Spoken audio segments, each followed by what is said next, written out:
This Torah class is brought to you by TorahAnytime.com.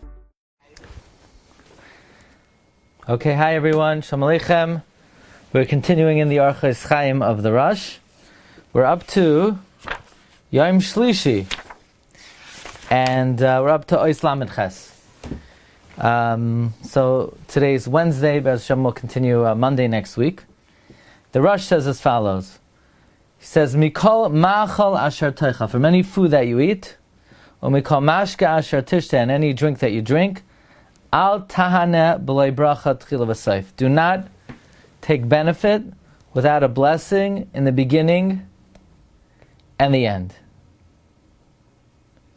So whatever you eat, whatever you drink, don't be nana from it without making a bracha in the beginning and the end.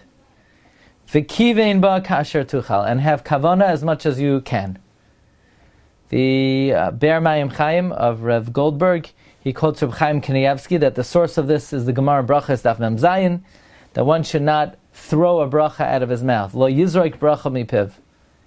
But from the Rosh, it's mashma that the Rosh is adding, not only should you not throw out a bracha, but you should be mechavein as much as you're capable of.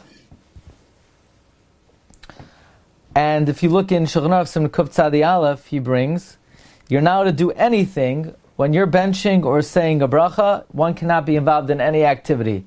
You can't be drying your hand. You can't be a person turning on or off the sink during the time of the bracha. One should be completely immobile and focused on the bracha. V'chasei roishcha, cover your head, kishetazkar es Hashem, when you mention Hashem's name. V'tizgar einecha, and you should close your eyes. So this is very interesting. The Rosh is saying when you say a bracha, and you're saying God's name in a bracha, you should have your eyes closed. We know the Mishnah Berurah says in Ar Chaim Siman Tzadi Hesef Beis that someone who doesn't close their eyes during Shemona Esrei will not be zoichet to see the Shechina, b'tzeis nafshai. From the Rosh we see a chidush noira. Not only are you required to keep your eyes closed during Shemona Esrei, you're required to close your eyes when you say a bracha, at least when you say Hashem's name in a bracha. Now the Mishnah Berurah says very strong language about someone who doesn't keep their eyes closed during Shemona Esrei. We'll see, looking in a siddur is the same. Which then means that when one says a bracha, one is required either to keep their eyes closed or to look in a siddur. Now, again, we mentioned the Rosh wrote this for himself, and it's not halachically binding, but this is a recommendation of the Rosh. Now, what's the concept of having one's eyes closed during Shemona Esrei? Rabbi Cheskel Sarna says in his Yunim that the concept of closing your eyes is for kavana. Then it would come out, of course, there's no nafkamino whether it's Shemona Esrei or any bracha. If the purpose is to keep your eyes closed, then if the purpose is kavana, mali Shemona Esrei, mali a bracha. The Perush Oirach Yesharim brings Rabbi Yerucham Levavitz. He says the inyan of keeping one's eyes closed during Shemona Esrei is to strip oneself from the physical. Because when vision and seeing is that which is revealed, and it's mavalbel tefillah, it not only distracts a person, but it's antithetical to the concept of tefillah. The concept of tefillah is to separate from the gashmias. Re'iyah and nigle is mafsid that. If you look in the Targum of the Tosfos Yom Tov on the Orchos Chaim L'Rosh, he seemed to have a different girsa. He seems to say not that you close your eyes, but you focus your eyes.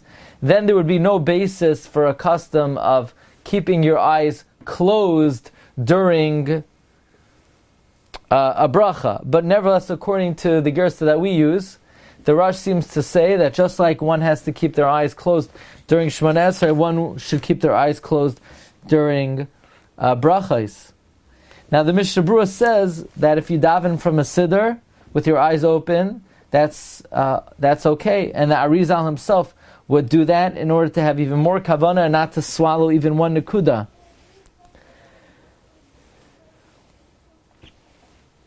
In the Shem Olam of the Chavetz Chaim, he brings that one should daven from a siddur, at least the very beginning of Shemona Esrei, and the Gra brought a remez from the pasuk, Uvivaya lefnei hamelech amar im hasefer. When you come before the king, you should have a sefer. You should have a siddur. And then the Rosh says, Kimide dabrecha bayu.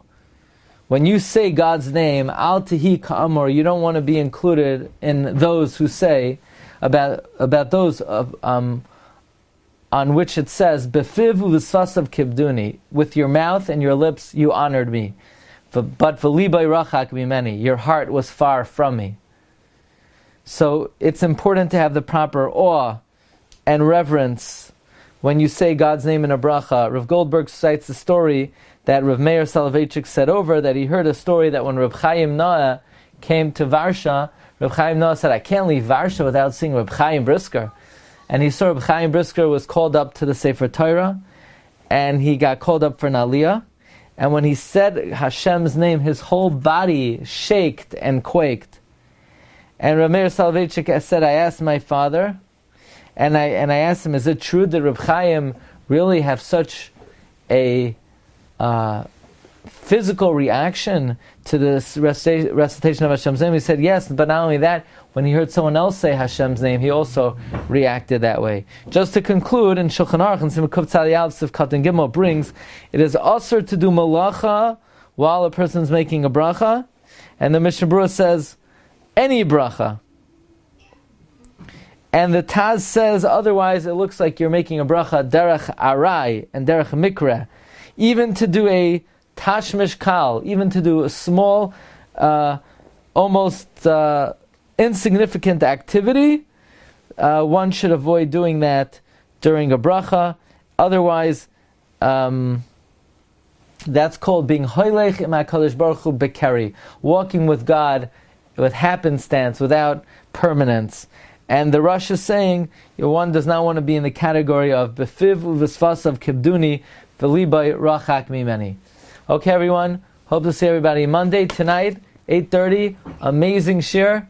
Kol Tov. Also, 7:45. There's another shir on Rav Meir's Sefer Torah, streaming live on Torah Anytime, 7:45 p.m. Kol Tov, everyone. Nice to see everyone. Be well. You've just experienced another Torah class brought to you by TorahAnytime.com.